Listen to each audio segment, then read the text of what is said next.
Maligayang pagbabalik, maghanda para sa mas marahas na bagyo at matinding pag-ulan. Mangyaring ilike ang video na ito at ibahagi sa iba upang makakuha sila ng tamang impormasyon at mag-subscribe sa aking channel upang makakuha ng susunod na mahalagang babala. Salamat! Magandang gabi Pilipinas! Handa ka na ba sa lagay ng panahon ngayong gabi at bukas? Bago ka matulog o bago ka magplano para sa araw ng Enero 28, 2026, siguraduhing alam mo kung ano ang inaasahan sa panahon dahil patuloy na nakakaapekto ang hanging amihan. At may mga lugar na kailangan ng mas matinding pagbabantay dahil sa pag-ulan. Ito ang detalyadong weather forecast para ngayong gabi, ika-27 ng Enero, hanggang bukas, ika-28 ng Enero 2026. Ngayong gabi, nananatiling dominante ang northeast monsoon o hanging amihan sa malaking bahagi ng Luzon at Visayas. Kasabay nito, may shear line na patuloy na nakaapekto sa ilang bahagi ng silangang Visayas at Hilagang Mindanao, dahilan ng mas madalas at mas malakas na pag-ulan sa mga lugar na ito. Unahin natin ang mga high-risk areas. Sa Eastern Visayas, kabilang ang Samar at Leyte, pati na rin sa Dinagat Islands at Surigao del Norte, inaasahan ang maulap na kalangitan na may kalat-kalat na pag-ulan at isolated thunderstorms ngayong gabi at magpapatuloy hanggang bukas.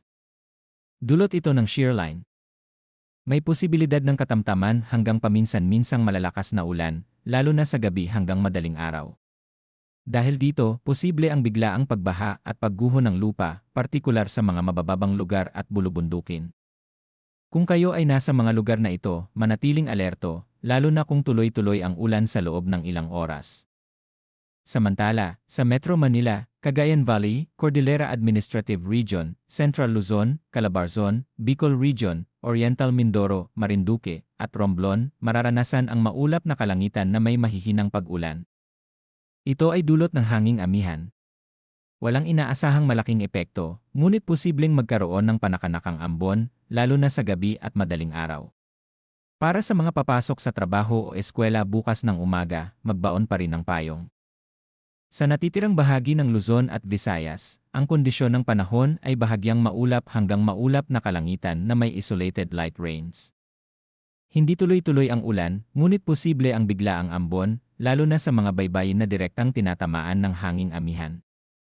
Para naman sa natitirang bahagi ng Mindanao, inaasahan ang bahagyang maulap hanggang maulap na kalangitan na may isolated rain showers o thunderstorms.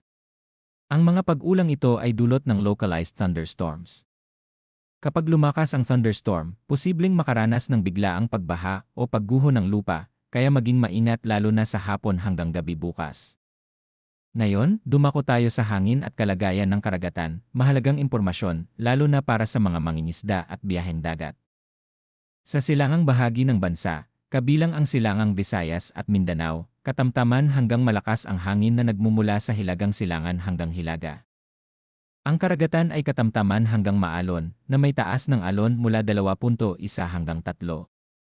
Pito Metro. Hindi inirerekomenda ang paglalayag ng maliliit na sasakyang pandagat, lalo na ngayong gabi at bukas ng umaga.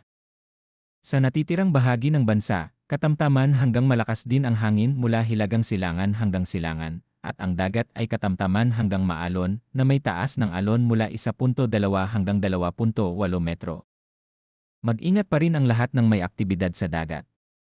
Para naman sa temperatura, ngayong araw ay naitala ang pinakamababang temperatura na 23.8 degree ni bandang 7:07 ng umaga. Habang ang pinakamataas ay 27.8 degree ni bandang 2:00 ng hapon. Ibig sabihin, mas presko ang gabi at madaling araw, lalo na sa mga lugar na may ulan at mahangin. Maghanda ng panangga sa lamig, lalo na para sa mga bata at matatanda. Ang relative humidity ay umabot mula 70% hanggang 85%, kaya ramdam pa rin ang lagkit sa ilang lugar, lalo na kapag humina ang hangin. Para sa astronomical information sa Metro Manila, bukas, ika-28 ng Enero, ang araw ay sisikat bandang 6:25 ng umaga, at ang buwan ay sisikat bandang 1:05 ng hapon at lulubog ng 1:33 ng madaling araw.